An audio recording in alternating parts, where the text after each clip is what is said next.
Un mums likās svarīgi atsaukties Islāma kultūras centra priekšsēdētāja Ināras Boļģa Petrova aicinājumam, iepazīstināt Latvijas Universitātes saimi ar Islāma tuvām. Un tad mēs domājām par to un nospriedām, ka šai diskusijai ir jābūt nedaudz plašākai, lai iepazītu Islāmu viņam visā, es ceru, ja pēc iespējas daudzveidīgākā izteiksmē. Nedaudz par attēlu, kur mēs izvēlējāmies informatīvās lapas fonam, jeb šīs dienas ekspertu fonam.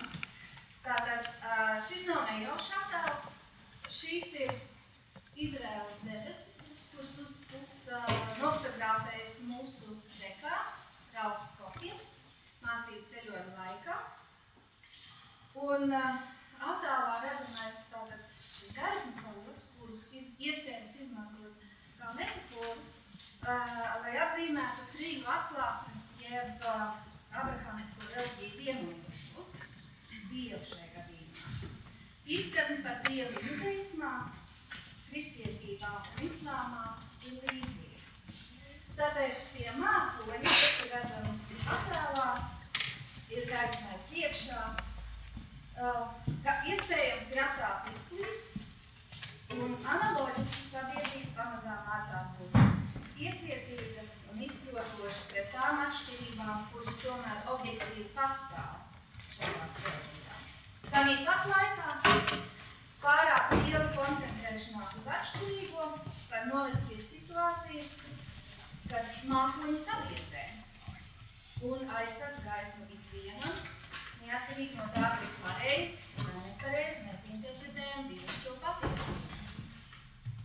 Šī attēla metafora ļauj viegli atpazīt ikvienas starp reliģiju saziņas praksēs. Vienā gadījumā, šo mākoņu izplīšanas gadījumā, mēs redzam, ka musulmanis izglāb jūdus košeru veikalā Parīzes traģēdijas kontekstā. Vai, teiksim, tā dēvētais jūdu Šindlers glāb gan musulmaņu, gan kristiešu bēgļus tuvajos austrumos. Un no otras puses, šo mākoņu sabiezēšanas gadījumā mēs redzam gan to, kas tika rādīts demonstrēts vakar televīzijā pirmā kanālā saistībā ar Islāma valsts praksi, gan arī ar notikumiem 9.11 vītoņiem, vai France 9.11, vai jebkuras citas mēdīju piegādātās ziņas par to, kā, vai arī Centrālā Afrikā musulmaņu un kristiešu savstarpējā šī asiņainā cīņa vēl pusgadu vai gadu atpakaļ. Ja, tad mēs redzam, ka mēs šajā dialogā, šajā sarunā varam krist tādās galējībās, bet mēs varam arī mēģināt viens otru iepazīt, saprast, veidot sarunu. Un tas mans lielākais pārsteigums, veicot savu pētījumu pāris gadus atpakaļ, bija tas, ka Latvijā neeksistē starpreļģiju dialogs kā tāds. Reliģijas savā starpā augstāko vadītāju līmenī nenāk kopā un nesarunājās par sabiedrībā svarīgiem ekonomiskiem, politiskiem vai sociāliem jautājumiem. Un tāpēc liekas, ka teoloģijas fakultāte ir īstā vieta, kur varbūt šādu telpu un platformu radīt, kur varētu nākt cilvēki ar dažādām savām reliģiskajām pārliecībām un mēģināt iepazīt viens otru pirmais solis un otrais solis sākt sarunu par to, kā mēs šeit kopā varam dzīvot. Lai mēs dzīvotu labklājīgāk, jo ko tad vēl cilvēki vēlās, lai kāda ir reliģiskā pārliecība būt laimīgi, mīlēt un labklājīgi.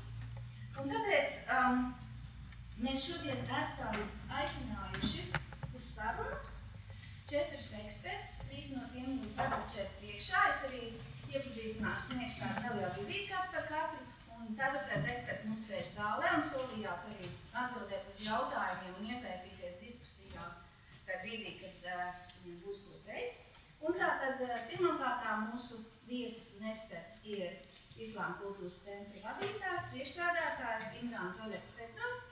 Un cik es varēju sameklēt par jums, tātad jūs esat Saudarābijas Islāma universitātes absolvents, ja? Pareizi. Tātad mūsu vidū ir Uldis Bērstiņš, dzējnieks un tulkotājs, un mūsuprāt arī Islāma eksperts. Ja, tātad, jo ir daudz valodu pārzinātājs, studējis Leņņģeradas Universitātes Austrumu fakultātē, stažējies Maskavas Āzijas un Āfrikas valstu institūtā un tulkojas Korānu latviešu valodā, kas šai gadījumā būtu ļoti būtisks. Ieva Raudiško, humanitāro zinātņu fakultātes, klasiskās filoloģijas un antropoloģijas studiju nodaļas antropoloģijas studiju katedras docente, iegūst savu antropoloģijas maģistru doktora grādu Oksfordas universitātē un saistībā tātad veikusi lauku pētījumu Krievijas Federācijas Ziemeļkaukāza republikās. Un tas, ko es atradu vakar no Radio Nabas vienas intervijas, es tādu citāts no Ievas Raudiško. Es dzīvoju kā čečenu sievieti, izlikoju par čečenu sievieti un neticamā kārtā netika uzskatīt par ārzemnieks. Tā kā man likās, ka arī Ieva Raudiško varētu būt tāds labs eksperts islāma jautājumos. Un mūsu pašu fakultātes, teoloģijas fakultātes pētniece, ebreju valodas pasniedzēja Olga Petrova, kura pagājušā gadā aizstāvēja savu promocijas darbu par ar nosaukumu Džihāds islāmā, tā izpratnes Eiropas un Latvijas musulmaņu kopienās 21. gadsimtā. Tā kā Olga, protams, mums ir pārstāvēta viena tā nosacīta iekšēja perspektīva, 3 nosacīta ārējas perspektīvas, bet es ceru, ka tā saruna veidosies, mēs kļūsim gudrāki, zinošāki, saprotošāki un vēl noslēgumā, lai dotu vārdu tātad tiem, kas vairāk kaut ko zina par islāmu, kāds ir islāms no jūsu perspektīvas, tādam inputam mums visiem. Pēc tam 20 minūtes mēs atvēlēsim tātad ekspertu savstarpējiem jautājumiem. Ja ietaupīsim laiku, tad vairāk laika paliks jautājumiem no zāles, noslēdzošās 30 minūtes tātad jautājumiem no zāles. Un šeit es patiešām aicinātu mūsu visus padomāt par jautājumiem, lai tie būtu konstruktīvi un konkrēti, lai nav tā kā reizēm ir tāda pieredze, kad ir gari plaši komentāri, kur beigās nav saprotams pats jautājums, un mēs tērējam laiku nevis uzdodot jautājumus tiem cilvēkiem, kur domas varbūt mūs interesē, bet vairāk komentējot kaut ko. Ja nav iebildumi, mēs varētu sākt. Ja? Labi, un līdz ar to es varbūt arī došu pirmo vārdu Petrom kungam. Es varu stāvēt. Kā vēlties? Jā, lūdzu.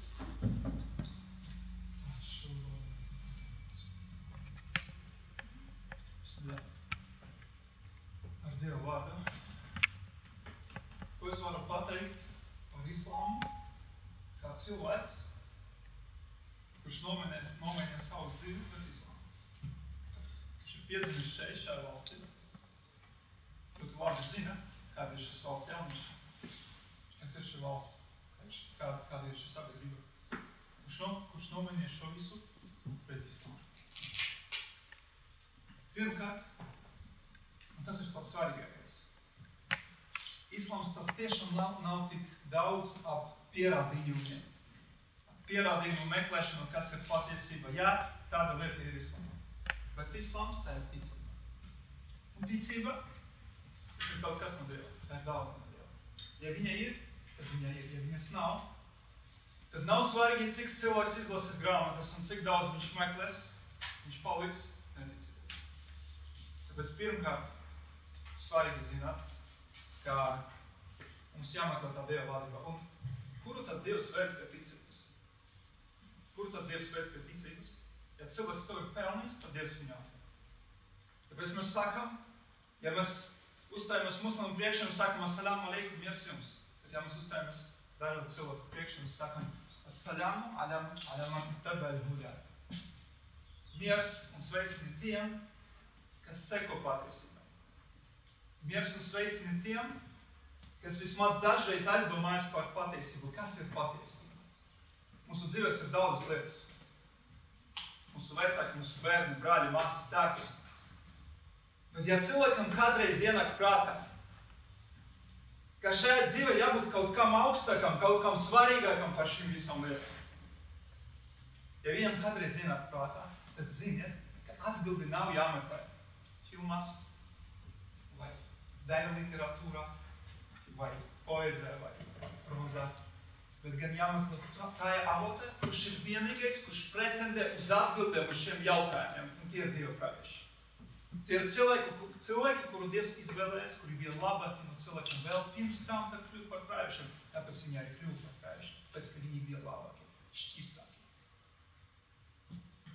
Un vienīgais pravietis, kura vēsts, tā vēsts bija viena, bet vienīgais, kura vēsts atnāca līdz mūsu dienām, ir pravietis Muhameds.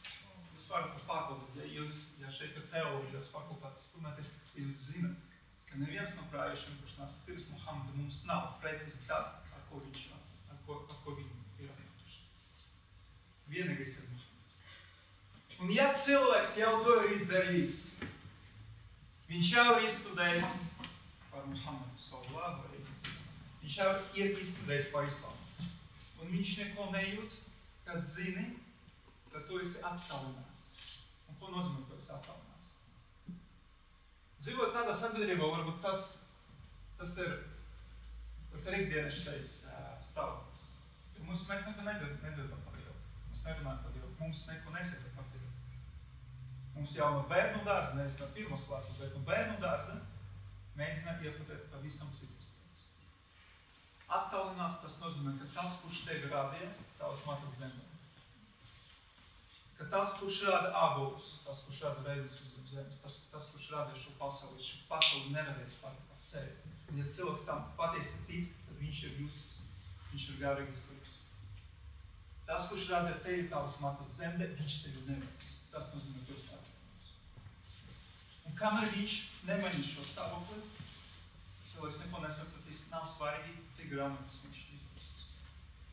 Mēs prasam Dievam, lai viņš vērt mūs, viņš prasam Dievam, lai viņš atver mūsu sirdis. Jo Koranā ir teikts, ka innaha lā ta'mal absār, walakin ta'mal qulūb allati fi s-sudur. Jo patiesi akls, tas nav tas cilvēks, kurš neredz. Ne jau acis atklāts.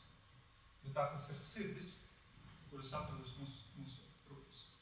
Tas ir tas, kas patiešām kļūst akls. Tas arī viss. Paldies. Paldies.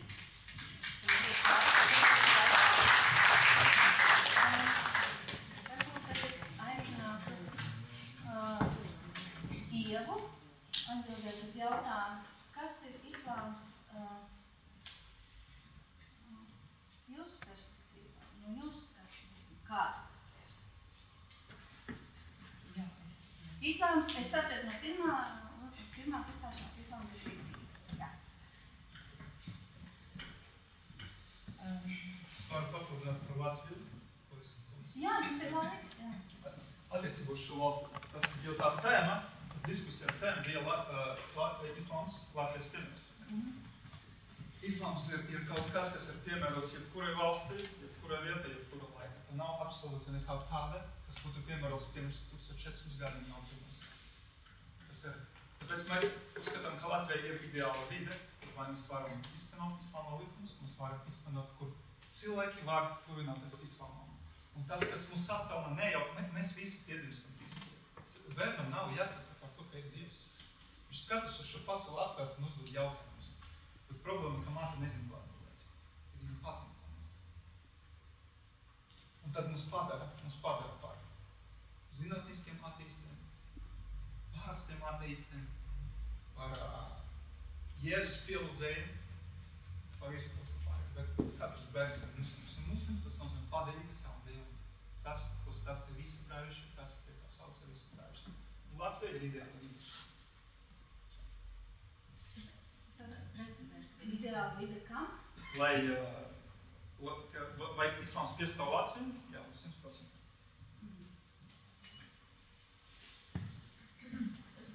Kā vēlies no vietas vai stāvus vai sēdus? Jūs visi varat dzirdēt pēc galam, ja? Es laikam,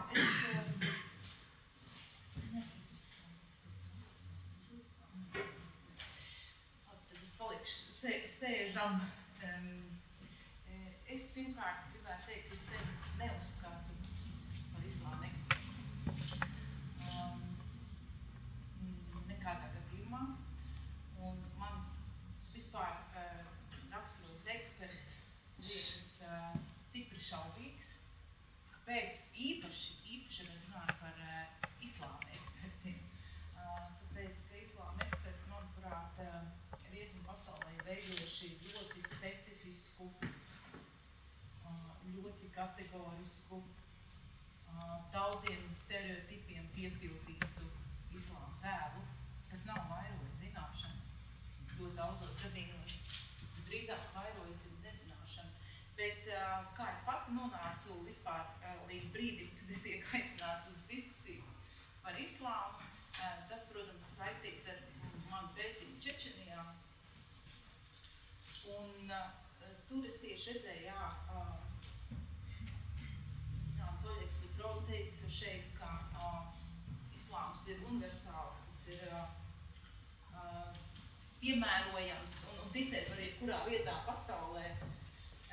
Bet par ko es pārliecinājos veicot savu pētījumu Čečenijā, islāms ir ļoti, tā varētu teikt, specifisks. Mums ir ļoti rūpīgi jāskatās, kādā kontekstā mēs esam, kā cilvēki praktizē savu ticību, ar kādām ideoloģiskām grūtībām viņi saskars, un es šeit tieši domāju islāma piedāvāto saikni ar terorismu, islāmu kā vardarbības avotu, kā tas bieži tiek dēvēts, un īpaši es runāju par Krievijas Federācijas Ziemeļkaukāza kontekstu, tad tur šī saikne politiski, militārā līmenī jomā ir ļoti izteikta. Tā ir ļoti, ļoti precīzas, visai briesmīgas sekas cilvēku dzīvēs. Un viens no piemēriem būtu islāma vienkāršošanas, islāma identificēšanas ar vardarbību, tālākas identificēšanas ar terorismu. Piemēriem būtu termina vahabisms, vahabīts lietošana, domājot Ziemeļkaukāzā, viennozīmīgi terorists, bet un viennozīmīgi cilvēks, radikāls ekstrēmists, kurš pakļauj draudiem, apdraud vietējo sabiedrību un, protams, valstisko kārtību iekārtu. Bet man uzreiz ir divas iebildes.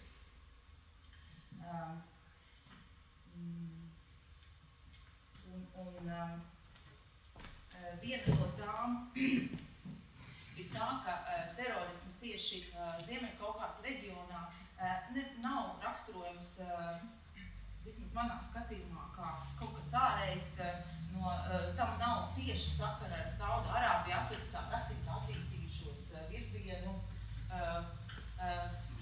vahābismu, tam nav tieši saistības ar no ārpuses ievestām, absolūti tiešas vai tādas cēloņsakarīgas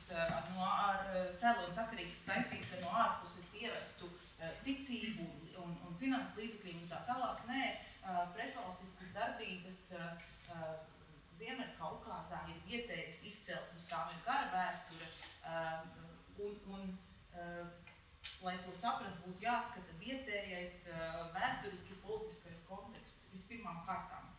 Bet labi, es neaizraušos, un otra piebilde, pārceļoties uz Dagestānu, vēl vienu republiku Ziemeļkaukāza reģionā, Krievijas Federācijā, tur ir vērojams atkal jau ļoti atšķirīga situācija no Čečenijas, bet kas ir viens no virzieniem, kas tur ir vērojams,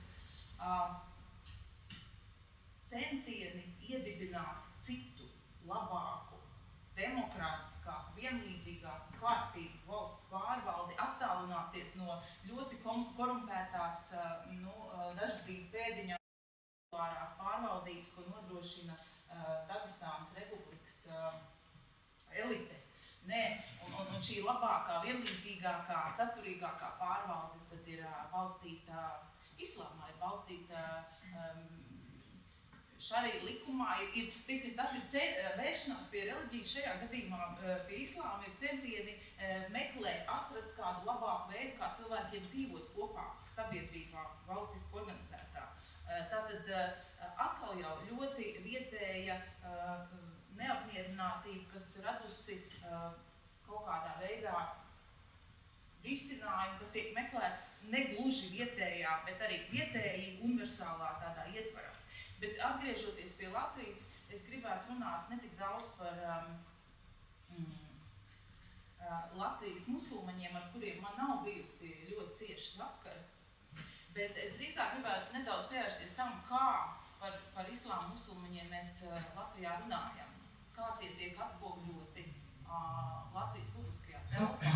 Un es gribētu teikt, ka mums ir liels islāmofobijas potenciāls, un ka islāmofobija varētu tikt skatīta mūsu sabiedrībā kā daļa no ksenofobijas, tātad no bailēm nepatiks pret svešo. Un islāms ir tieši tāds šeit mums, es nerunāju kā ticīgā, man liekas, ka islāms šeit ir svešs, un ir daudz stereotipu, tas tiek pozicionēts kā no ārpus nākošs, negribēts, nevajadzīgs, un es gribētu uzsvērt draudīgs spēks, draudz. Un kāpēc? Man ir jautājums autoriem, mums visiem kopā, kāpēc tas ir draudz, kāpēc mēs paliekam un tālāk par šo drauda izpratni. Pāris piemēri. Pagājušajā gadā un aizpagājušajā gadā mums ir drošības policijas ziņojumi, kuros teica, ka tieši pagājušā gada ziņojumā, ka ciešāk saikne ar Persijas līča valstu organizācijām, nākotnē var sekmēt Latvijas musulmaņu pievēršanos radikālākiem reliģiskiem uzskatiem. Mēs šeit redzam hipotētiska iespējamības iezīmēšana, vadoties no tā, kas noticis vai varētu notikt citviet Eiropā. Un atsauc uz Persijas līča valstīm kā tādām, kur var rasties finansējums kaut kādām neatbalstāmām, draudīgām darbībām. Es negribētu teikt, ka nevajadzētu pievērst uzmanību kaut kādiem iespējamiem negribētu teikt draudiem un problēmām. Mans jautājums ir, kāpēc par to ir jāziņo publiski tādā veidā? Ko mēs ar to panākam? Katrā ziņā ne virzību uz kādu lielāku izpratni vai kaut kādu lielāku situācijas apzināšanu. Mēs vairojam draudu apziņu, tā es gribētu teikt. Un vēl viens piemērs, bet tas vairāk attiecas uz komentāriem par to, kas notiek ārpus Latvijas, kas varētu notikt šeit tādā vispārējā raksturojumā. Un bieži izskan viedokļi par civilizāciju sadursmi. Un kur rietumu kristīgā civilizācija tiek skatīta kā nesavienojama ar islāmu civilizāciju. Un šeit ir, protams, atsauc uz Samuela Huntingtona 1996. Gadā iznākušo grāmatu Civilizācijas sadursme, kur islāms lielā mērā tika vardarbīskots, demonizēts, parādīts kā reliģija, kas nav spējīgi sadzīvot, vai kas nav, teiksim, tas radīja aizsākumu vai pastiprināja skatu uz islāmu kā vardarbīgu reliģiju, kā tādu, no kuras mēs varam gaidīt izrietam kaut kādas vardarbīgas darbības. Un, protams, ka šāda diskusija pastiprina draudu sajūtu, ko mums saka arī citi, piemēram, drošības policija. Bet es te gribētu atsaukties uz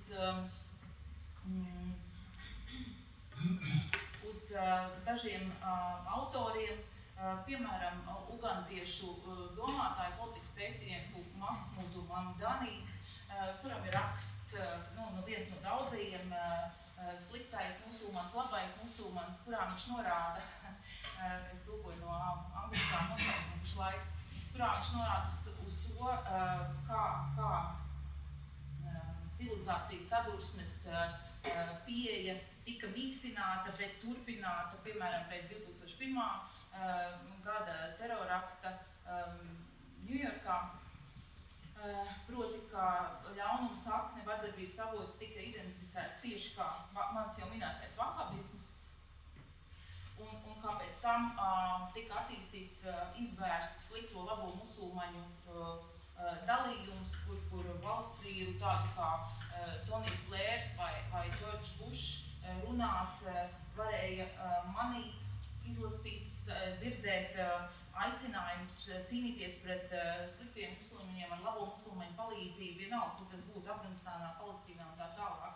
Un ko mums saka, uz ko mums aicina Mahmuds Mamdani, viņš tādu vienkārši piebildi izdara, ja ir sliktie un labie musulmaņi, tad ir arī sliktie un labie rietumnieki, bet nevienkāršosim viņa aicinājumu. Viņa aicinājums patiesībā ir nojaukt šīs te monolītās, nekritiskās islāma un rietumu kategorijas. Mums jādomā par islāmu dziļāk, sadrumstalotāk, uzmanīgāk, pat mums ir jānojauc šis te monolītais rietumu sekulārās pasaules tēls, jo viņš saka, lūko, un te viņš ļoti atšķiras no civilizācijas sadursmes nostājas.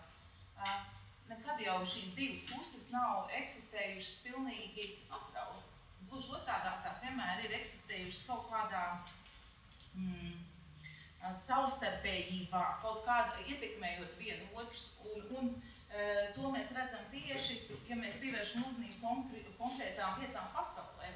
Mamdani atsauc uz ļoti izteiktu problēmu zonu kā Afganistāna, kur lielvaru savstarpējā sadursme, sadarbība, atkal sadursme tā tālāk ir radījusi ļoti tālījušas sekas, kas neizbēgami tagad tiek atvasinātas uz islāmu kā vardarbības avotu kaut kādā mērā, bet situācija, kā mums aicina atzīt Mamdani, ir daudz sarežģītāk un nav reducējama uz islāmu vien. Un ar to es beigšu. Es vienkārši gribētu vēl pēdējo piebildi izdarīt, kā, manuprāt, arī Latvijā mums nebūtu jādomā par to, kādus draudus islāms, ienākošais, svešais, nesaprotamais mums varētu radīt, jo, ja mēs sakām draudz, tad mēs jau pašā saknē vairs nepieļaujam to, ka mēs varētu iet tālāk un to padarīt par mazāk svešu un vairāk zināšanas par islāmu, definējot to, kā draudu nav iespējams. Mēs varam tādā gadījumā tikai uzzināt par islāmu draudiem arvien vairāk, bet par islāmu neko. Un ar to es beigšu savu īso uzrunu. Paldies, Ieva. Manuprāt, tas ir tāds ļoti precīzs atgādinājums mums, ka līdz ko mēs runājam un vispārinām lietas tādās lielās kategorijās, mēs pazaudējam šo kontekstualitāti. Un, diemžēl, mūsdienās nekas bez konteksta vairs īsti nav saprotams. Un tāpēc, ja mēs gribam būt precīzi un kaut ko zināt un saprast, tad precīzi jāskatās, kurā vietā, kādā veidā, kādas intereses, daudzveidīgās, ekonomiskās, politiskās un varbūt vēl kādas, ja? Tātad iespaido visu procesu. Un tad, kur tad tai reliģijai kā tādai ir vieta šajos procesos? Paldies, un Uldi, vai jums būtu šobrīd ko teikt, ja mēs ejam pie Olgas? Paldies. Atvainojiet, kungi Sirmāk, ir šeit divas brīvas vietas, jūs tur stāvat kājās. Jā, arī pirmā rinda ir laba rinda. Jā. Labi, tad iesim tālāk un dosim vārdu Olgai Petrovai. Tādam nelielam ieskatam vai atbildē uz viņas jautājumu, kā viņa redz šo islāmu no savas perspektīvas. Un tiešām eksperts ir ļoti spēcīgs vārds, bet es te tā iebraucu tajā aspektā, ka jūs tomēr esat lielāki eksperti nekā es, un tāpēc jūs priekšmāc esat eksperti. Labi, eksperts Olga. Es domāju, ka drīkst mācīties par jebkuru reliģiju visu savu mūžu, jā, tāpēc es nosacīts. Es piekrītu Ievai, jā, ka tas nosacīti ir eksperti.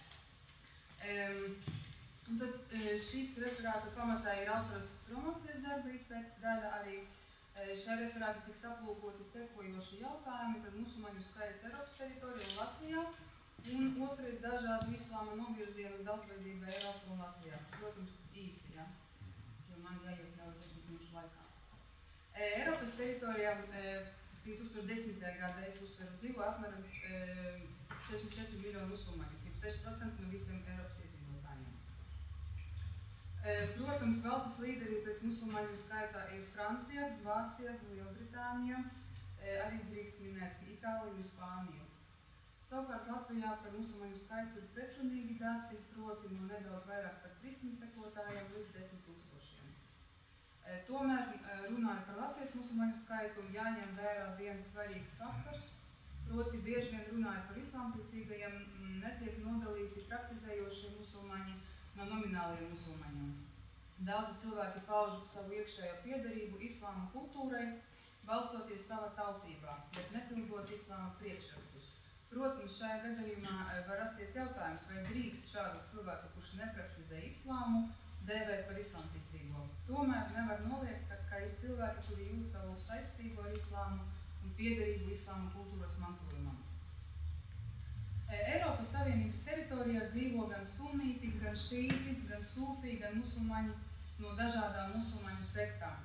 Gribētu uzreiz pievērst uzmanību, ka jēdziens sekta, firqa, arābiski islāma ietvaros nav nicinošs, vismaz tā saka daļa no pētniekiem. Musulmaņu atrašanās sašķeltības stāvoklī līdz pastarai tiesai ir svarīgs sunnas postulāts. Šī jautājuma sakarā var pieminēt pravieša Muhameda hadīsu, kurā teikts, ka jūdi ir sašķēlusies 71 sektas, kristieši sašķēlusies 72 sektas un mana umma sašķēlusies 73 sektas. Eiropā dzīvojoši musulmaņi absolūta vairākumā ir uzskatāmi par mēreniem, jeb tādiem, kuri piekopa tradicionāli klasiskā islāma vērtības. Tomēr ir arī neliels procents, kuri pauž ne tikai arī skaidri izteiktu ekstrēmu, jeb teroristisku nostāju. Var atcerēties nesenu, diemžēl Francijā notikošu teroraktu, kas notika 9. janvarī šajā gadā, kad košera veikalā islāmists vārda Kulibali saņēma par ķīlniekiem vairāk nekā 20 cilvēkus, 4 no viņiem vēlāk gāja bojā.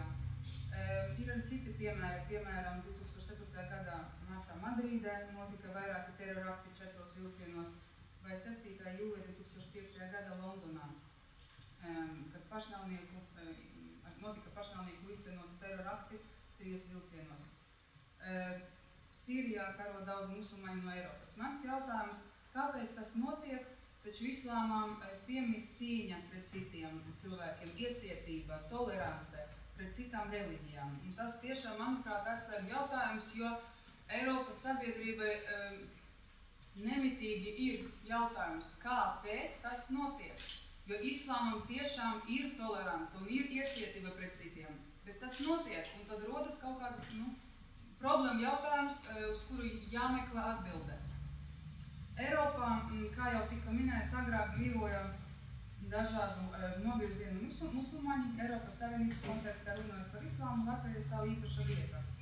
Latvija, kā parādīja izpēte, absolūta vairākuma musulmaņi piekopi tradicionālā klasisko islāmu, kuru var pielīdzināt mērenajam islāmam, un šejienes musulmaņu vairākums pieder sunītu virzienam. Etnogrupas, kas dzīvo Latvijā, ir čečeni, baškiri, uzbeki, tadžiki. Par tadžikiem jārunā varbūt nedaudz atsevišķi, jo viņi ir gan sunīti, gan šīti, gan ismailīti.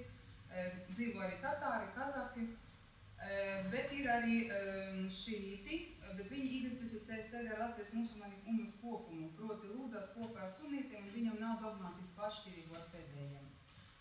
Latvijā ir arī Mevlevi, sūfiju ordenis.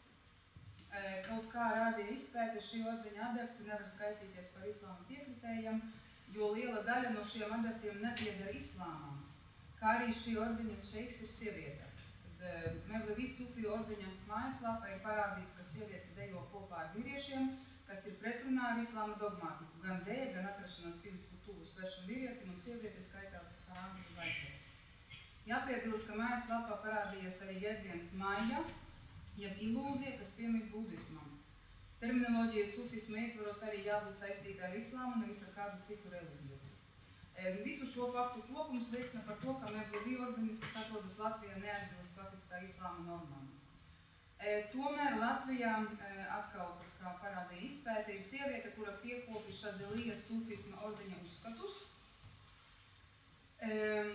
Tad Šazelijas ordeņa pamat uzsvars varbūt īsi ieskicēšu cīņā ar nafsu, jeb dvēseli, pašpilnveidošanās, kā arī garīgas prakses vientulībā. Vientulība notiek kopā ar gravēni no saules slēpt līdz saules rietum. Arī notiek zikru šahtā. Ir arī viena sieviete derviša no Nimatulāhi sufiju ordeņa. Šim ordenim ir ļoti interesanta vēstura, proti sākotnēji šis ordenis un tā dibinātājs Nimatulāhu Ali piederēja pie sunītu virzienam, bet ar laiku tas pārvērtās par šītu sufiju ordeni.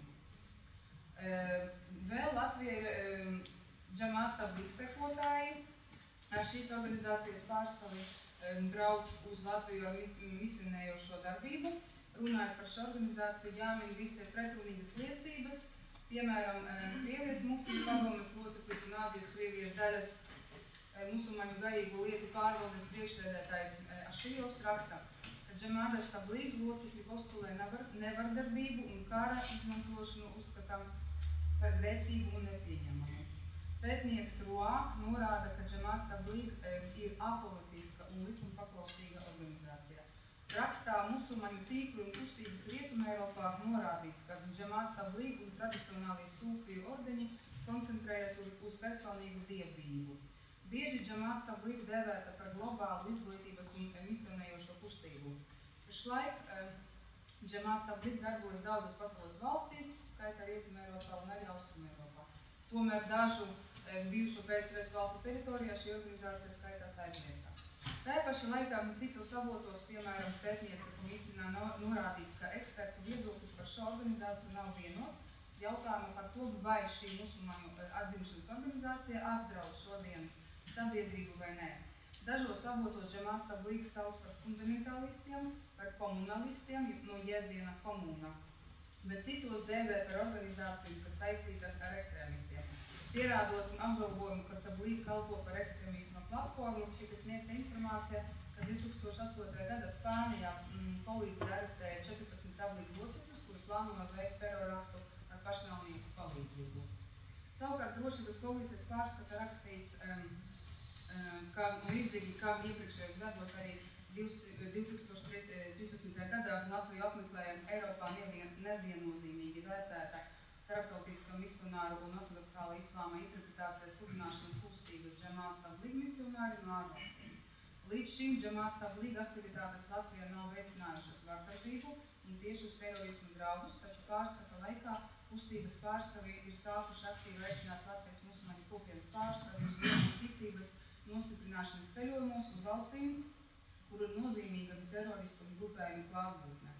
Eiropas valstu pieredze liecina, ka šīs kustības sludinātā islāma interpretācija, kas ir vērsta pret rietumu demokrātijas vērtībām, var veicināt musulmaņu izolēšanos un pārējās sabiedrības un pievēršanos ar vien radikālākajiem uzskatiem. Tāpēc terorisma tendenču analīze parāda, ka ceļošana uz reģioniem, kur ir pastiprināta teroristu grupējumu klātbūtne, var sekmēt šo personu nonākšanu teroristu grupējumu un sludinātās vardarbīgās ideoloģijas ietekmi. Izpēte arī parādīja, ka viens musulmanis, kurš apmeklēja islāma kultūras centru, izsakās par halifāta izveidošanas labumu visiem cilvēkiem dzīvojošiem ne tikai Latvijā, bet pasaulē vispār. Un arī viņa runā pazavēja tāda organizācija kā Hizb ut-Tahrir. Pēc drošības policijas apskaites terorismu draudu līmenis Latvijā 2013. gadā būtiski nemainījies un saglabājies relatīvi zems.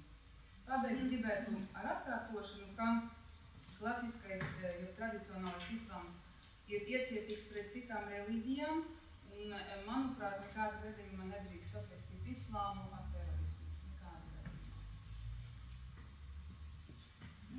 Islāma Latvijā.